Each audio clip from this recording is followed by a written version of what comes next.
बंद पडतायत. त्याच्यावरती राहुल गांधीने आंदोलन केलंय, त्याच्यावरती आदित्य ठाकरे, अमित ठाकरे ते आंदोलन करतायत.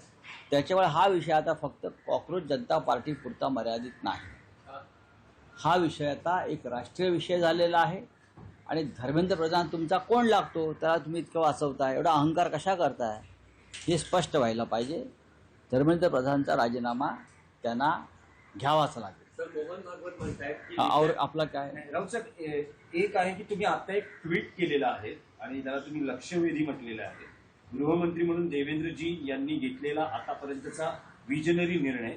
सर्व मंत्री व सरकारी आमदार खासदारांना माझी विनंती आहे की बाहेर फिरू नका, घरीच राहा, धोका पत्करू नका, बाहेर वादळ घोंगावत आहे.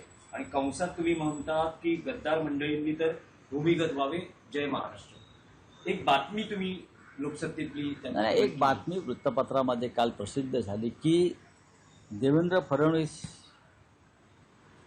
यांनी सर्व मंत्र्यांची सुरक्षा वाढवली. का बरं त्यांना अशी अचानक सुरक्षा वाढवावी लागली? सर्वच मंत्र्यांना Y+Z अशा प्रकारची सुरक्षा आहे. काही लोकांनी स्वतःचे स्वतंत्र बॉडीगार्ड्स ठेवलेले आहेत. जर तुम्ही डेप्युटी सीएमचा ताफा बघाल ठाण्याकडे जाताना किंवा ठाण्यातून निघताना, तर एवढा ताफा प्रधानमंत्र्यांचा किंवा अमित शहांचा नाही आहे.